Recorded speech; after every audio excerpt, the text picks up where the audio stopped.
নমস্কার। আজকে আবার আমরা চলে এসেছি দ্বিতীয় দিন, অর্থাৎ আমাদের পডকাস্ট চ্যানেলে দ্বিতীয় দিন রিয়েল প্রাইম টক।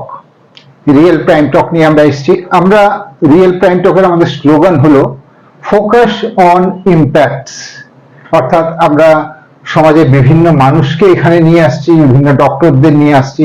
আজকেও আমরা পেয়েছি, আজকে আমরা একজন ডক্টরকে পেয়েছি, তার নাম ডক্টর ইন্দিরা ঘোষাল এমপিটি। যিনি দীর্ঘদিন ধরে এখানে প্র্যাকটিস করছেন এবং প্রচুর মানুষ সুস্থ হয়েছেন। আজকে ডক্টর ম্যাডামের কাছে আমি জেনে নেব ফিজিওথেরাপিস্ট, এই ফিজিওথেরাপিটা আসলে জিনিসটা কি। অনেকের মনে এখনো ভ্রান্ত ধারণা আছে ফিজিওথেরাপি মানে শুধু ব্যায়াম, কিন্তু এটা তো শুধু ব্যায়াম না। আচ্ছা, ম্যাডামের কাছে আমি শুনবো, সমস্ত কথা শুনবো। প্রথমে আমি ম্যাডামের পরিচয়টা একটু ম্যাডামের মুখের থেকে জেনে নিচ্ছি। ম্যাডাম বলুন একটু। একদম। নমস্কার, আমি ডক্টর ইন্দিরা ঘোষাল। আমি মাস্টার্স ইন ফিজিওথেরাপি। আমার স্পেশালাইজেশন হলো মাস্কুলোস্কেলিটাল ডিসঅর্ডার। আমি বিগত 18 বছর ধরে এই ফিজিওথেরাপি প্রফেশনে আছি। আমার সংস্থার নাম হচ্ছে tries physiotherapy and rehabilitation centre. এটি হচ্ছে আশ্রমপাড়া, শিলিগুড়িতে আমতলা ক্লাবের নিকটে আমার সংস্থান আছেন।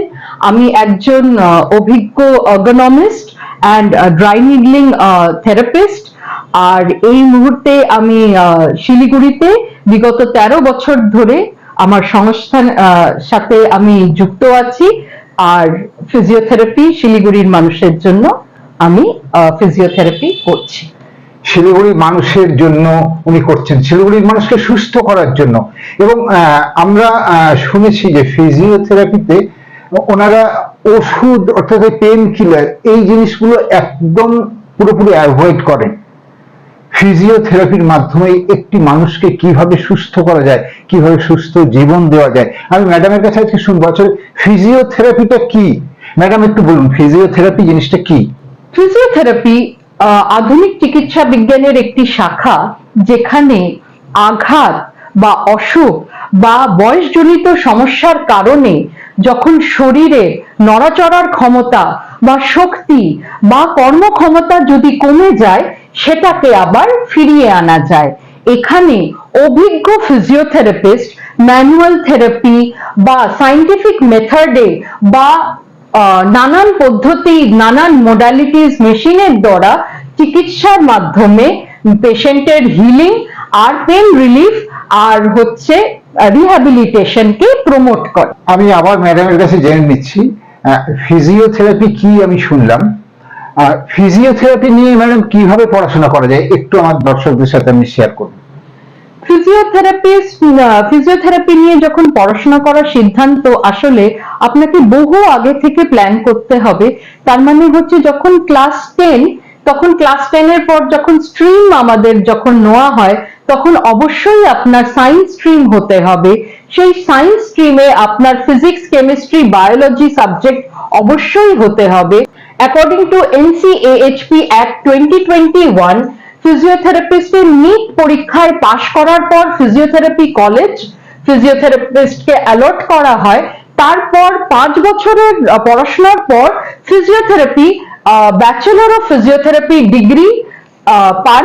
সেই ব্যাচেলর অফ ফিজিওথেরাপি এখন ফিজিওথেরাপিস্টের ন্যূনতম ডিগ্রি। আমরা শুনলাম ম্যাডামের কাছে কিভাবে পড়াশোনা করা যায়, অর্থাৎ তোমরা যারা পড়াশোনা করছো তাদের জন্য কিভাবে আসবে তোমরা এই প্রফেশনে। আচ্ছা, আমরা শুনে থাকি যে ফিজিওথেরাপি মানে নাকি ব্যায়াম শুধু, তো ব্যায়ামের সাথে ফিজিওথেরাপিটা কিভাবে আলাদা আপনারা করতে পারেন? আসলে যখন আমরা জেনারেল এক্সারসাইজ বা জেনারেল সাধারণ ব্যায়ামের কথা বলি, সেখানে মূলত আমাদের এম থাকে সুস্থ হওয়া বা সম্পূর্ণ একটা জেনারেলাইজ এক্সারসাইজ প্ল্যান। যখনই আমরা ফিজিওথেরাপি কথাটা বলছি, সেখানে কিন্তু প্রোটোকল অফ ম্যানেজমেন্ট এসে যায়। সেখানে প্রথমে কিন্তু এক্সারসাইজ নাও হতে পারে। আমরা প্রথমে যখন একটা পেশেন্ট আসে ব্যথা নিয়ে, তার ব্যথাকে কমানোটাই প্রথম প্রাধান্য আমরা দিয়ে থাকি। ব্যথা কমার পর, হিলিং প্রমোট হওয়ার পর, পেন রিলিফ হওয়ার পর, তখনই কিন্তু এক্সারসাইজের রোল হয়। এবার এক্সারসাইজ কিন্তু খুব স্পেসিফিক, টার্গেটেড, সাইন্টিফিক এক্সারসাইজ, মানে আমরা হচ্ছে একটা নির্দিষ্ট শরীরের অংশকে কি করে আমরা স্ট্রেনথেন করতে পারি, বা হচ্ছে তার হচ্ছে আমরা শক্তিটাকে আরো বাড়িয়ে দিতে পারি, সেটাই আমাদের মূলত টার্গেট থাকে। আর এই সবকিছু কিন্তু পেশেন্ট টু পেশেন্ট ভ্যারি করে, মানে কোনো পেশেন্টের এক্সারসাইজ সেম হয় না, এটাকে বলে টেলার মেড এক্সারসাইজ, মানে প্রত্যেক পেশেন্টের প্রয়োজন হিসাবেই তাকে এক্সারসাইজ করানো হয়। আপনারা বুঝতে পারলেন যে এক্সারসাইজ না, এটা এক্সারসাইজ থেকে অনেকটা আলাদা। কারণ উনি প্রথমে বললেন যে এক্সারসাইজ আমরা কখনো যন্ত্রণা হলে এক্সারসাইজ করতে যাই না, ব্যথা হলে এক্সারসাইজ করতে যাই না, যাই কিন্তু ফিজিওথেরাপিস্টের কাছে ওই ব্যথাটাকে নিরাময় করা এবং তাকে সুস্থ করে তোলা। এটাই তো ম্যাডাম, এটাই বলতে চাইলেন। তার মানে এক্সারসাইজের থেকে ফিজিওথেরাপি সম্পূর্ণ আলাদা। ফিজিওথেরাপিতে একজন কনসালটেন্টের গুরুত্ব কোথায়? যেরকম অন্যান্য ক্ষেত্রে যখন একটা পেশেন্ট আসে তখন খুব এটা দরকার হয়ে যায় তার রোগের কথা, তার হিস্ট্রি তার শোনা, সেরকম ফিজিওথেরাপিতেও আমরা হিস্ট্রি টেকিং কে আমরা খুব গুরুত্ব দিই। পেশেন্ট প্রথম আসলে তার ব্যথা বেদনা কি করে হলো, হিস্ট্রির মাধ্যমে আমরা সেটা জানতে পারি। হিস্ট্রি নেওয়ার পর বিভিন্ন অ্যাসেসমেন্ট এবং বিভিন্ন এক্সামিনেশন পদ্ধতির মাধ্যমে সেই পেশেন্টের রোগকে মূল্যায়ন করা হয়, সেই রোগকে ইভ্যালুয়েট করে একটা নির্দিষ্ট ডায়াগনোসিসে পৌঁছানো হয়। তারপর নানান রকম আমরা টেস্টের মাধ্যমে সেই ডায়াগনোসিসকে কনক্লুসিভ করি, অ্যান্ড তারপর হচ্ছে ডায়াগনোসিসের বেসিসে আমরা কিন্তু ট্রিটমেন্ট প্রোটোকল প্ল্যান করি।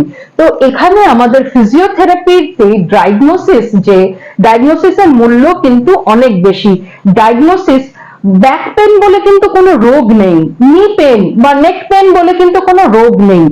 কি হয়েছে, কোন অ্যানাটমিক্যাল স্ট্রাকচার এফেক্টেড হয়েছে, সেটা ব্যাক পেন আমরা মানে মজা করে আমাদের এতে বলি যে 33 কোটি জিনিস আছে ব্যাক পেন করানোর। সেটা কি স্পন্ডাইলোলোসিস, না স্পন্ডালাইটিস, না হচ্ছে স্পন্ডাইলোলিস্থেসিস, না সেটা সিয়াটিকার জন্য ব্যাক পেনটা, কিসের জন্য ব্যাক পেন? এই জন্য আমরা পেশেন্টদের অনুরোধ করি যে আপনার প্রতিবেশীরও ব্যাক পেন হতে পারে, কিন্তু দরকার এটা নেসেসারি না যে আপনার প্রতিবেশী আর আপনার সেম ব্যাক পেন, তো এক্সারসাইজ আর ট্রিটমেন্ট পদ্ধতি সেম হতে পারে। তো তাই জন্য আমরা বলি আপনারা কোন রকম সমস্যা হলে সত্তর ফিজিওথেরাপিস্টের কাছে যান, তারা আপনাদের এক্সারসাইজকে কমপ্লিটলি কনসালটেশনের মাধ্যমে সেটাকে ডায়াগনোসিস করে তার ট্রিটমেন্ট প্রোটোকলটাকে প্ল্যান করতে পারে। আর এই ক্ষেত্রে দেখা যায় যে খুব সুষ্ঠুভাবে আর খুব প্রগনোসিস খুব ভালো হয়। ম্যাডামের কাছে শুনলাম আমরা যে ব্যাক পেন বিভিন্ন ধরনের হতে পারে। আমরা খুব জেনারেলি, খুব সাধারণ মানুষ যেটা দেখে থাকি যে ব্যাক পেন হলেই কিন্তু একটা পেন কিলার খেয়ে নিল কিংবা এক সপ্তাহ পেন কিলার খেয়ে নিল। তার মানে প্রতিটা ব্যাক পেনের জন্য আলাদা আলাদা মেডিকেশন হতে পারে, এটাই আপনি বলতে চাইলেন।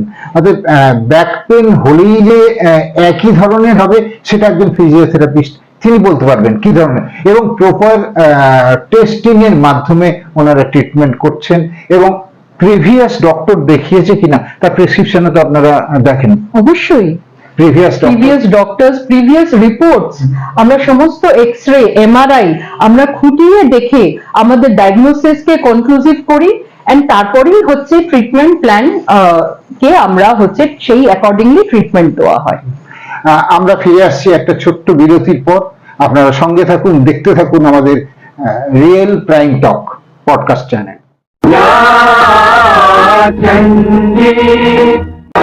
রঙ্গোলি শেঠ সিলাল মার্কেট, শিলিগুড়ি। রঙ্গোলি শেঠ সিলাল মার্কেট, শিলিগুড়ি। নমস্কার, আমরা ফিরে এলাম বিরতির পর আমাদের podcast channel real prime talk নিয়ে। আমরা আজকে পেয়ে গেছি doctor Indira Ghoshal, MPT doctor Indira ঘোষালকে। ওনার কাছে শুনলাম অনেক কথা ফিজিওথেরাপি নিয়ে, আবার আমরা একটু শুনে নেব ম্যাডামের কাছে। আচ্ছা ম্যাডাম, ফিজিওথেরাপিতে কি অপারেশন এড়ানো সম্ভব? ফিজিওথেরাপিতে অপারেশন বা জয়েন্ট রিলেটেড সার্জারি ডেফিনেটলি এড়ানো সম্ভব, বা স্পাইন রিলেটেড সার্জারি, কিন্তু সেটার ফার্স্ট প্রধান কারণ কন্ডিশন হচ্ছে আপনাকে আর্লি অনসেট, আপনার সমস্যা যখন ইনিশিয়াল স্টেজে আছে তখনই আপনারা চলে আসুন। যে কোনো ডিজিজের একটা স্টেজ হয়, তো স্টেজেস বা গ্রেডস এর, তো যত হায়ার স্টেজে যাবে তত ফিজিওথেরাপির দায়রা থেকে অসুখটা বেরিয়ে যাচ্ছে হাত থেকে। আচ্ছা। তো আপনারা যত আর্লি অনসেটে আপনারা আসবেন, আপনারা ধরে নিন স্টেজ 3 এর পর থেকে, তখন আমরা অ্যাকচুয়ালি ফিজিওথেরাপি আমরা কিন্তু সার্জারির এগেনস্টে না, আমরা সবসময় হচ্ছে আননেসেসারি সার্জারির এগেনস্টে। আচ্ছা, আচ্ছা। যখন সার্জারির প্রয়োজন নেই তখন সার্জারি করাটা এটা ঠিক নয়। আপনারা শুনলেন যে হ্যাঁ, সার্জারি এড়ানো যায় যদি প্রাইমারি স্টেজে আসা যায়, তাহলে সার্জারি কিন্তু এড়ানো যায়। তাই আপনাদের যোগাযোগ করতে হলে উনি বললেন tries physiotherapy and rehabilitation centre. ছোট্ট উদাহরণ দিয়ে আপনাদের বোঝাতে চাই, আপনাদের যখন শার্টে একটা ছোট্ট একটা ফুটো বা হোল হয়ে গেছে, আপনারা কিন্তু সেটাকে টানাটানি করতে পছন্দ করবেন না। যত টানাটানি করবেন তার মানে ততই হচ্ছে হোলটা কিন্তু বাড়ছে। হ্যাঁ, ঠিক আমাদেরও যখন ইনজুরি হয় তখন নানান মানুষের ধারণা, আমি তো সেডেন্টারি লাইফস্টাইল লিড করি, এই জন্যই আমার সমস্যা। অনেক মানুষ ওই ব্যথা নিয়ে কিন্তু রানিং, জগিং, ওয়াকিং স্টার্ট করে দিচ্ছে, তারা কিন্তু ভুলে যাচ্ছে হোলটা কিন্তু বাড়ছে। এরপর যখন তারা আস্তে আস্তে খুঁজে যখন ফিজিওথেরাপিস্টের কাছে আসছে তখন সমস্যাটা কিন্তু অনেকটা বেড়ে গেছে। হ্যাঁ, তো আপনারা এই ভুলটা কিন্তু একদম করবেন না। আপনাদের ব্যথা, আপনাকে মনে রাখতে হবে ব্যথা হচ্ছে শরীরের পদ্ধতি এটা জানান দেওয়ার জন্য যে এখানে কিন্তু আমার একটা সমস্যা হচ্ছে। শরীর ব্যথার মাধ্যমে কিন্তু কথা বলে, তো আপনাদেরও হচ্ছে ব্যথার এই শরীরের কথাটাকে বুঝতে হবে, বুঝে আপনাদের হচ্ছে সত্তর ফিজিওথেরাপিস্টের কাছে এসে তারপর হচ্ছে আপনারা সুস্থ হতে হবে।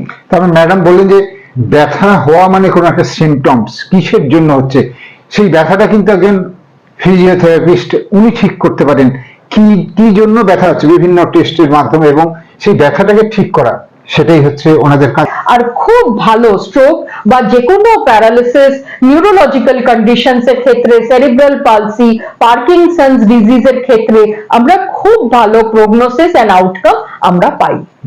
আমরা শুনলাম ম্যাডামের কাছে আজকে প্রচুর কথা আপনাদের জন্য, এবং pediatric to geriatric total treatment এখানে সম্ভব। আমি ম্যাডামের কাছে আরেকবার বলবো আপনাদের জন্য ফিজিওথেরাপি থেকে কি মেসেজ একটু আপনি বলুন দর্শকদেরকে।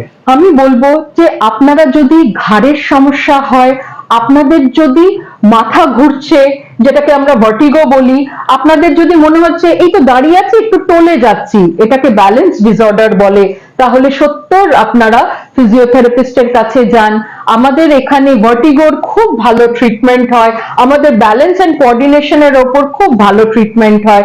আবার আপনার মনে হলো যে আমার শোল্ডারটা, আমি কিন্তু হাতটা তুলতে পারছি না, যেটাকে আমরা কমন টার্মসে ফ্রোজেন শোল্ডার বলি, তো ফ্রোজেন শোল্ডারের ক্ষেত্রে বা শোল্ডারের নানান সমস্যা, যেরকম হচ্ছে কোনো লিগামেন্ট ইনজুরি হয়েছে, কোনো ক্যাপসুলার ইনজুরি হয়েছে, বা হচ্ছে আপনি ডেন্টিস্টের কাছে গেছে, কোনো ডেন্টাল ট্রিটমেন্ট হয়েছে, আপনার মুখ খুলছে না, আপনার জটা লক হয়ে গেছে, তো টিএমজে ডিসফাংশন আমাদের এখানে খুব ভালো ট্রিটমেন্ট হয়।